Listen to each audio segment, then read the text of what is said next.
할렐루야, 사랑과 축복합니다. 2021년 5월 28일 금요일 새벽기도 오신 여러분들 주님의 이름으로 사랑과 축복합니다. 기도하고 새벽 시간 거룩하게 하나님께 올려드렸으면 좋겠습니다. 오늘은 시편 23편 말씀 먼저 함께 묵상하고 같이 새벽 시간 하나님께 영광 돌렸으면 좋겠습니다. 제가 시편 23편 말씀 읽어드리겠습니다. 여호와는 나의 목자시니 내게 부족함이 없으리로다. 그가 나를 푸른 풀밭에 누이시며 쉴만한 물가로 인도하시는도다. 내 영혼을 소생시키시고 자기 이름을 위하여 의의 길로 인도하시는도다. 내가 사망의 음침한 골짜기로 다닐지라도 해를 두려워하지 않을 것은 주께서 나와 함께 하심이니라.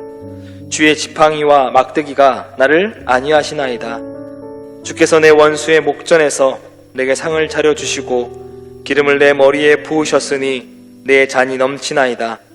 내 평생의 선하심과 인자하심이 반드시 나를 따르리니 내가 여호와의 집에 영원히 살리로다. 아멘. 하나님, 방금의 고백처럼 정말로 우리를 푸른 풀밭에 누이시고 쉴만한 물가로 인도하시는 주님인 줄 믿습니다. 주님의 선하심과 인자하심이 우리와 영원히 하고 소망되어지는 천국을 꿈꾸며 오늘도 주님과 함께 살아가는 복된 성도님들 될 수 있도록 은혜 더하여 주시옵소서. 감사드리며 거룩하신 예수님의 이름으로 간절히 기도합니다. 아멘. 할렐루야. 새벽 기도 오신 여러분들을 주님의 이름으로 사랑하고 축복합니다. 특별히 또 새벽 가운데 함께 하시는 여러분들에게 하나님의 은혜와 은총이 더하시기를 주님의 이름으로 간절히 축원합니다.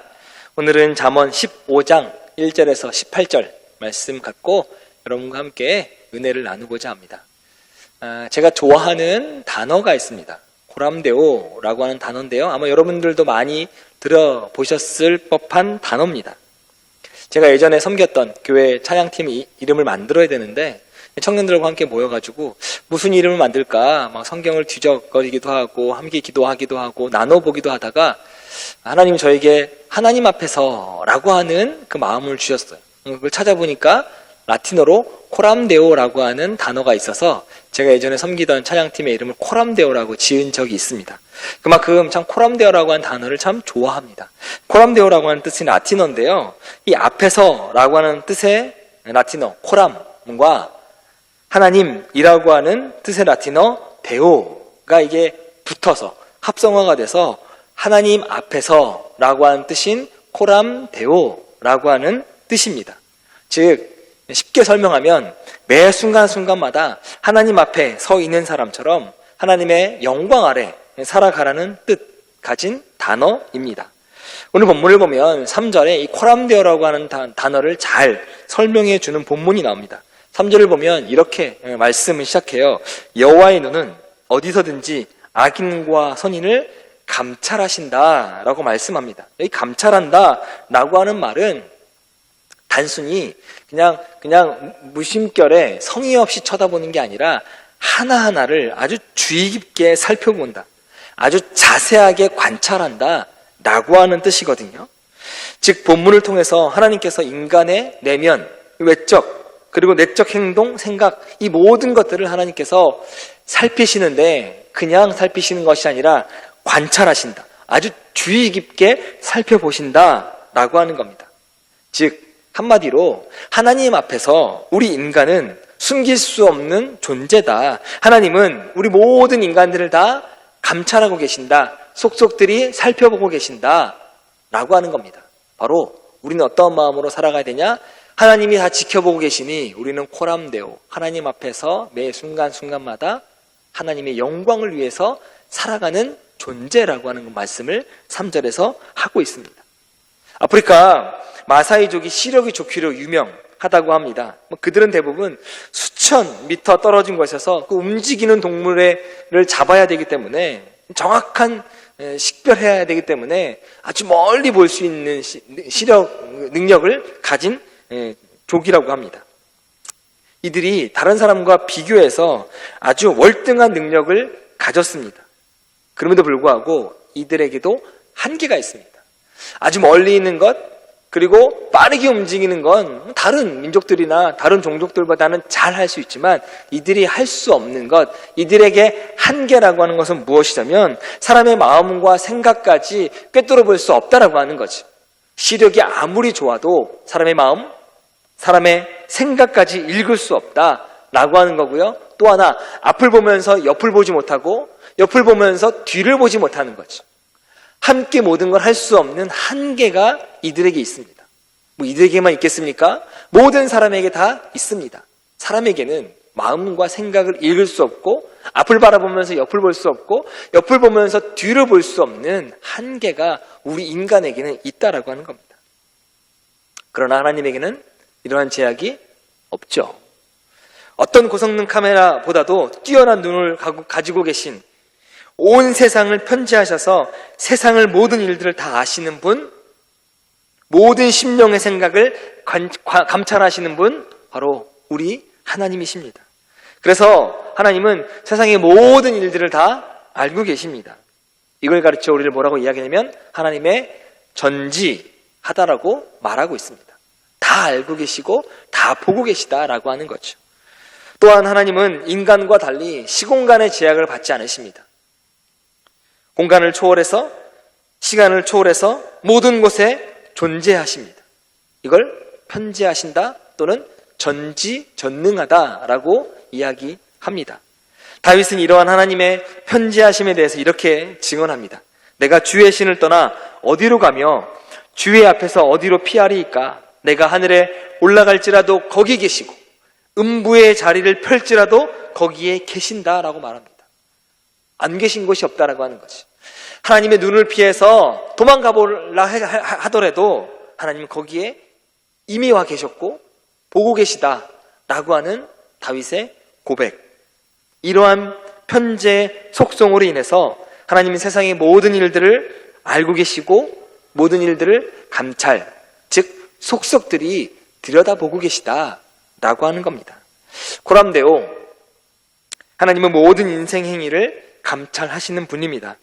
아무도 하나님의 눈을 피하지 못합니다. 하나님은 인생이 또는 인간이 아무리 은밀한 곳에서 행하는 일들이라고 할지라도 우리 하나님은 다 알고 계신다라고 하는 거죠. 분명히 우리는 이 사실을 인식하셔야 돼요. 알고 있으셔야 합니다.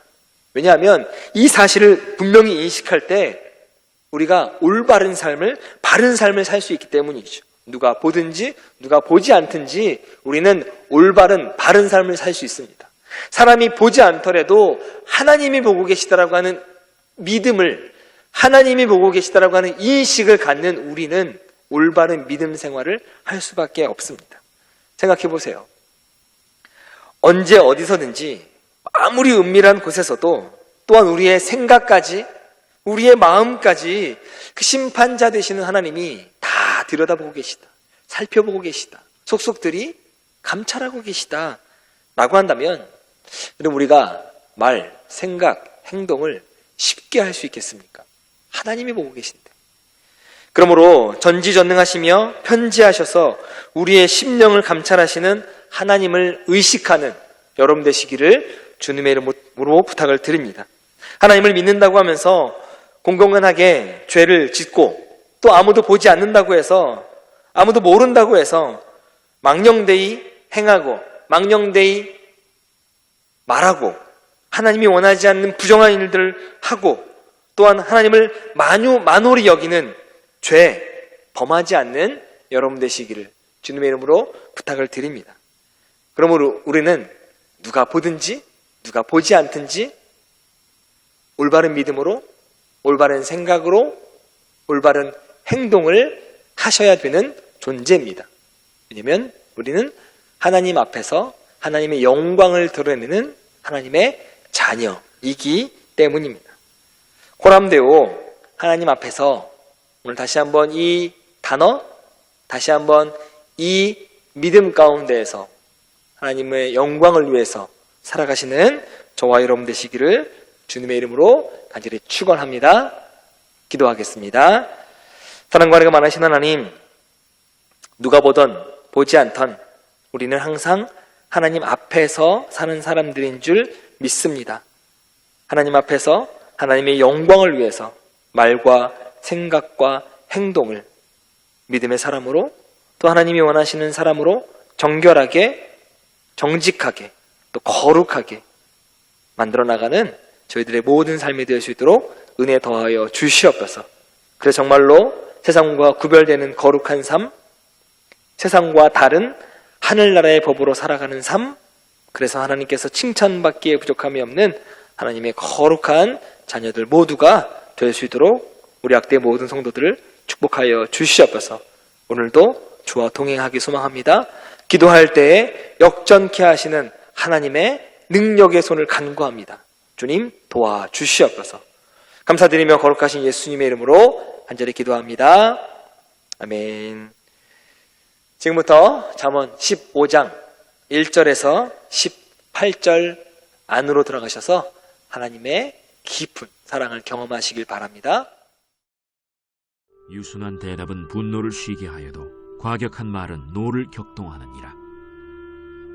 지혜 있는 자의 혀는 지식을 선히 베풀고 미련한 자의 입은 미련한 것을 쏟느니라. 여호와의 눈은 어디서든지 악인과 선인을 감찰하시느니라.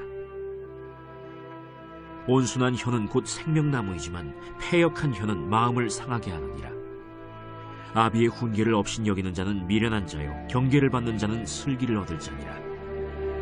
의인의 집에는 많은 보물이 있어도 악인의 소득은 고통이 되느니라. 지혜로운 자의 입술은 지식을 전파하여도 미련한 자의 마음은 정함이 없느니라. 악인의 제사는 여호와께서 미워하셔도 정직한 자의 기도는 그가 기뻐하시느니라.